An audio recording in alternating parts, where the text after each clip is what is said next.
Just before Turkey Day, the Biden administration releases what will likely be the final extension of the student loan payment freeze.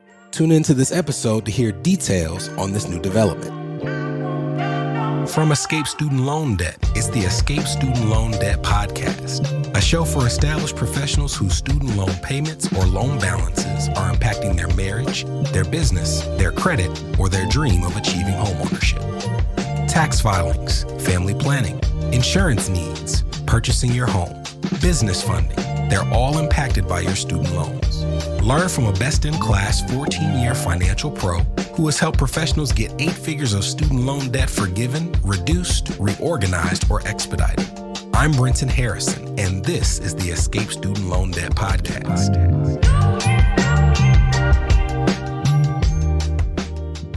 Hello, this is Brenton Harrison, founder of Escape Student Loan Debt and your host for the Escape Student Loan Debt Podcast. It is literally Thanksgiving Day when I'm recording this, and even though we're in the middle of another series on student loan developments, I wanted to give you an off-the-cuff episode to tell you about some of the recent developments as it pertains to the student loan payment freeze. This week, the Department of Education announced that they were going to push out the resumption of student loan payments and interest, and there's been already a lot of confusion about whether it is actually 6 months or 8 months or 3 months. So I wanted to make sure we gave you an episode to explain what is going on. This week's announcement has everything to do with the lack of clarity surrounding the Biden administration's student loan forgiveness program. If you recall, earlier this year, the Biden administration said that they would forgive student loans of up to $20,000 for certain eligible borrowers. And almost immediately, a number of Republican-led states swore that they would challenge this forgiveness program in court, and they have followed through on that promise in a number of different states. They have found litigants who are upset that they don't qualify for the program. They found people who are upset that they might have to pay income taxes as a result of those forgiven student loans. Whatever the reason is, they have been taking the Department of Education to the courts to try to stop them forgiving either $10,000 or $20,000 of federal student debt for eligible borrowers. Now, there have been 2 recent court developments that have put the status of this program in some murky waters. First, a federal judge determined that the program itself was unconstitutional and that the Biden administration didn't have the authority to forgive these debts without congressional approval. It then went to an appeals court, and the appeals court decided that they were going to put an injunction on the program, essentially pausing the Department of Education's efforts to release that debt until they appealed to the Supreme Court. And that's where we stand now. After the first judge made their ruling, the Department of Education was still soliciting applications for borrowers who were seeking forgiveness. And after the appeals court put an injunction on this program nationwide, the Department of Education decided that they were going to stop taking new applications, but they would continue processing those they had already received. And as a result, out of the over 26 million people that applied, over 16 million people were approved under the program regulations. And many of them have already gotten emails that said, hey, you applied for forgiveness. We've determined you're eligible for forgiveness based on the rules we gave you. But because of this court case, we cannot yet grant it to you. Now that puts the department in a real pickle because student loan payments were supposed to start again in January of 2023. But because of this court case, if they started payments in January, there would potentially be millions of borrowers paying towards debts that would have been forgiven if the court simply would have allowed the Department of Education to do so. As a result, the department felt it might be unfair to ask these people to make those payments, and they decided to push back the payment and interest freeze an additional period of time. Now, what are the details of that forgiveness? You've seen a lot of people say 60 days, June 30th, August 30th. Here's how it reads. The Department of Education will freeze payments and interest on eligible loans until the earlier of 60 days after the court case has been decided or June 30th of 2023. You see, the next step in this court case is the Department of Education is going to appeal to the Supreme Court, but they do not yet know when they will get their day in court in front of the justices. So because of that lack of clarity around when the program will be approved or denied, they're essentially saying we're going to set a line in the sand. If, say, on January 31st, they get some clarity from the court, then 60 days after January 31st, they would start payments. But assuming that clarity doesn't come until after June 30th of 2023, they are saying June 30th is the line in the sand where at that point they won't start payments. But if they have not received clarity by that point in time, they will start payments and interest 60 days after June 30th, which really means that the pause is extended until potentially August 30th of 2023.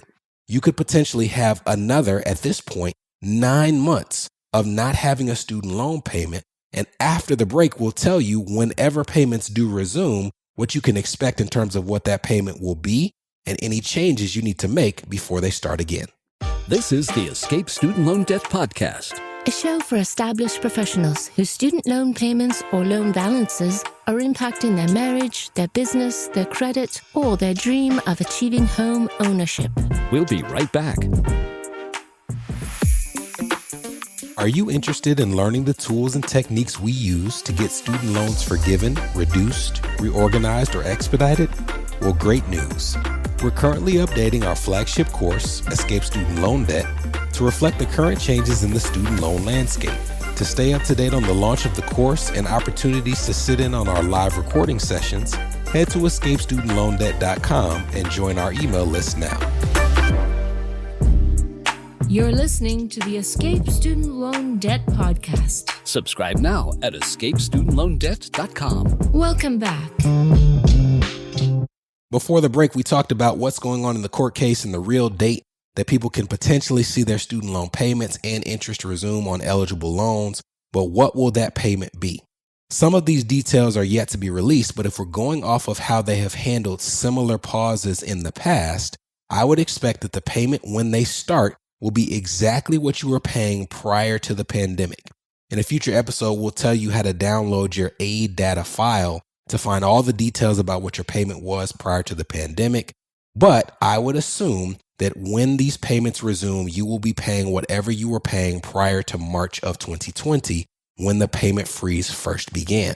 Now, many of you who listen to this are on income-driven repayment plans, and under those plans, there's a set date every single year where your loan servicer asks you to recertify your income so they can recalculate your payment for the upcoming 12 months.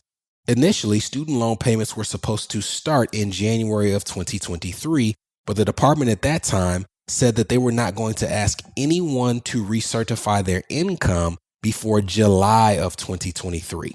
And this opened up a number of different planning opportunities, because if the month that your loan servicer typically asked you to recertify your income came before July of 2023, it essentially means that you wouldn't have had to recertify at all in that year.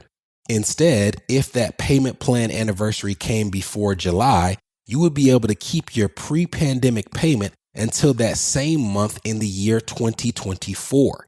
It was a tremendous deal, and some people would have, under those rules, been able to go another 18 months after payments resumed under a payment that they were making off of what was likely their 2018 income. Now, if your month came after July of 2023, then they would ask you in that same month to recertify your income. If it came in October or November, then the good thing is you still had a pretty long time before your payment changed. But because it fell after July, you would have to recertify in the year 2023.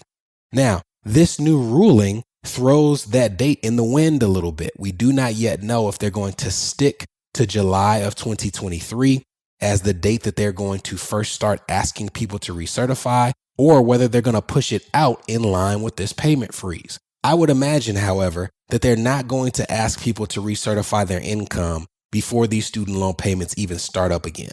So if I'm a betting man, and I'll come back and tell you if I'm wrong, I would imagine that August 30th of 2023 will likely be the first date, the earliest point in time that anyone would have to recertify their income. So now, if I'm correct, there would really be another functionally 2 months of time where if you have a date that falls before August 30th of 2023, you would not have to recertify in that calendar year. You would be able to, again, kick the can down the road to 2024. So by the time student loan payments start up again, there will have been over 3 years of delays where you haven't had any interest growing you haven't had to make a payment. In addition to that, we're in the middle of a series where we're talking about some of the permanent changes to the income-driven repayment plan, as well as the permanent changes to public service loan forgiveness. The changes to the PSLF program, the latter of those two, are due to take place in July of 2023. So not only is there going to be a payment freeze, but when payments start back up again, it will be infinitely easier for public servants to make sure that each payment that they're making is counted towards the 10-year total they need to have their student loans wiped away. All of these things are working in concert, and until we get clarity about the forgiveness program, there are still some great things that are getting you closer to having your student loans forgiven, reduced, reorganized, or expedited. We'll give you the details as we have them. I hope you have a happy Thanksgiving with your family, and I will be in touch with more developments soon. From Escape Student Loan Debt, this was the Escape Student Loan Debt Podcast, a show for established professionals whose student loan payments or loan balances are impacting their marriage, their business, their credit, or their dream of achieving homeownership.